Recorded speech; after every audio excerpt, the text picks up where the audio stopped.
રાજકોટના માલવીયા ચોકમાં રાષ્ટ્રધ્વજના રંગ ઉડી જવાનો મામલો સામે આવ્યો। રાષ્ટ્રધ્વજનો રંગ ઉડી જવાને લઈને મહેશ રાજપૂતે સરકાર પર પ્રહાર કર્યા।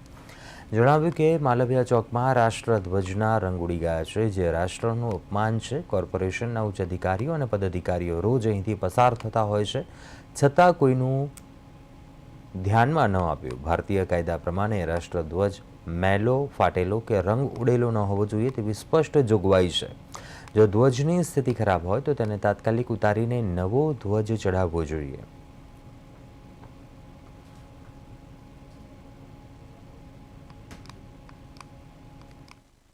પરિસ્થિતિ અને સંજોગો કે આ દેશની અંદર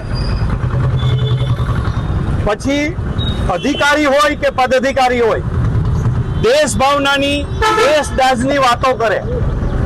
આ રોડ ઉપરથી રાજકોટના કોર્પોરેશનના કમિશનર શ્રી મિનિમમ 4 વાર નીકળે છે, ઓછામાં ઓછી 4 વાર। ફાયર બ્રિગેડના અધિકારીઓ અહીંથી નીકળે, ડેપ્યુટી કમિશનરો નીકળે, સ્ટેન્ડિંગના ચેરમેનો નીકળે, પણ એક પણ વ્યક્તિને એ ખબર નથી કે રાષ્ટ્રધ્વજ કેવો હોવો જોઈએ।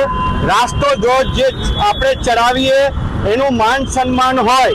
કાયદામાં બહુ સ્પષ્ટ જોગવાઈ છે। આની અંદર જે આ ભારત દેશનો કાયદો છે,